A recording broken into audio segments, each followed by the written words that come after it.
Proverbs 28, verse number 10. Watch this. Whoso causes the righteous to go astray in an evil way, he shall fall himself into his own pit. Whosoever causes the righteous to go astray. Help me cover this up. I'm covering this up. Join with me and help me cover that up. Watch this. They're eventually going to fall in their own pit because they're creating the pit. But you're going with them, so you're going to end up in the pit. There's nothing pleasant about the pit.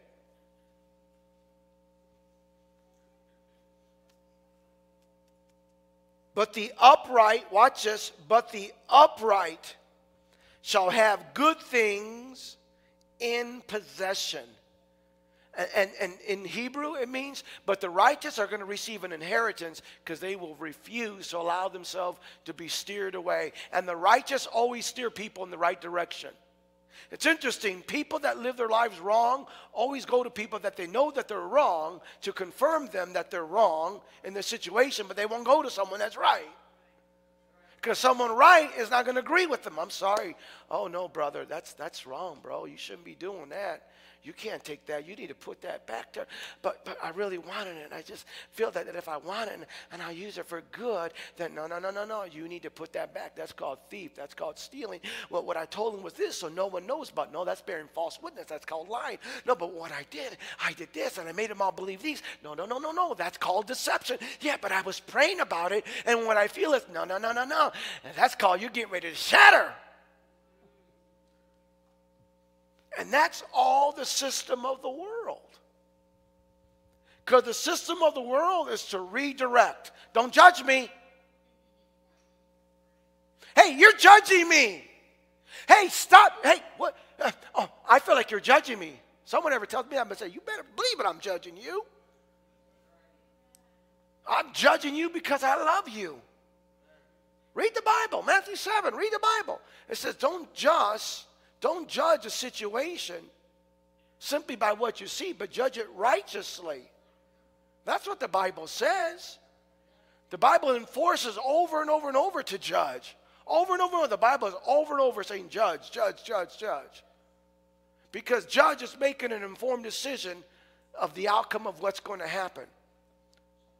It's not judging, it's not bringing condemnation or throwing somebody away. But it's actually bringing light to the situation. But that's just the world's, and people have bought it. That's why I'm glad Donald Trump stood up with his, I don't care about political correctness. I don't care what they say. He's thrown this world into a big frenzy. Because a lot of people are saying, yeah, we don't care. That's not even going to work anymore. Yep. It's serious business. So, this is what happened to David. David was a man after God's own heart. And his unconfessed sins caused havoc to come into his life. It brought havoc in David's life. Here, David should have been a time at war. He didn't go to war. He wasn't in the will of God. He should have went. He didn't do it.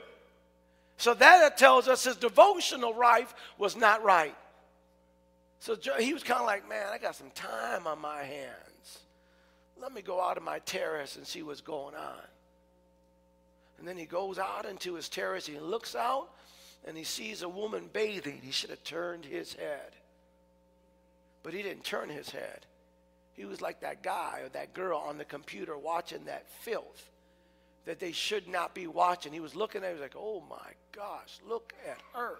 And he continued to watch her, and to that point, that stimulation became so red hot, burning in his system, it demanded action.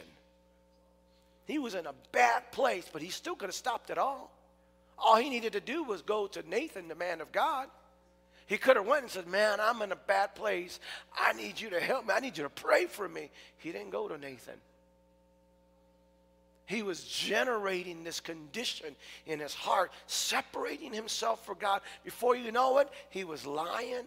He was deceiving. He was in adultery. He committed murder. I mean, he did the most egregious acts. All because of unconfessed sins. He thought he had it all covered up. I killed him. I did that. I got the lady. Hey, everything's fine. He was living this falsity of life. Then the man of God came in one day. Said, David, I need to talk to you because watch this here.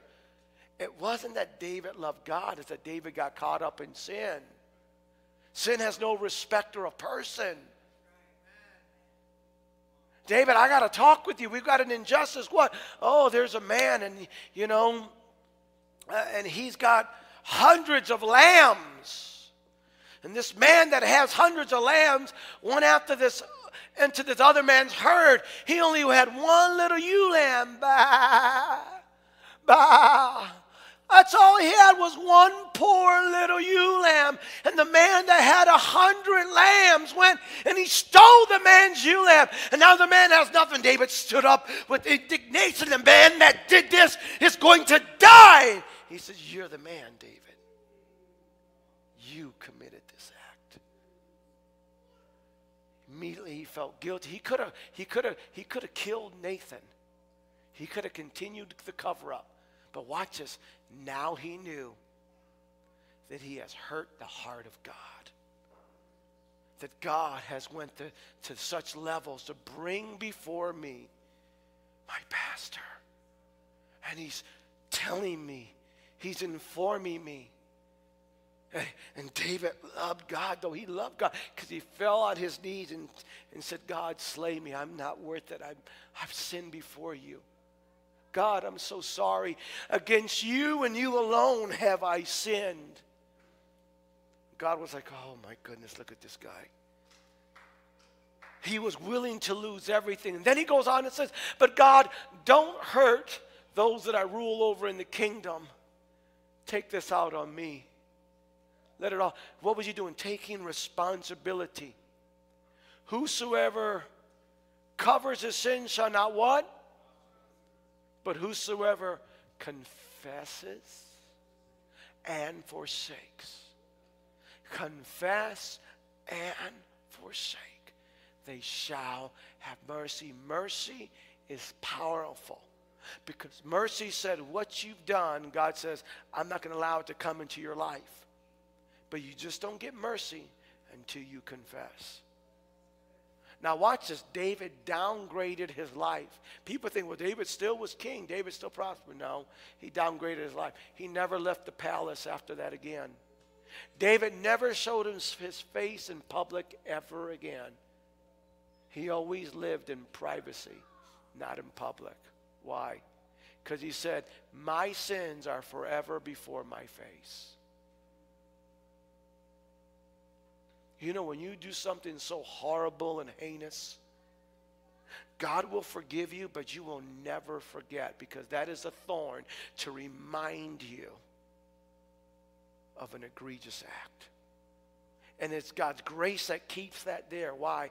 Because it forces you to draw deeper and to push further into his presence. I have to live deep in God's presence, because I don't want to step out because of the mistakes and the door that I opened.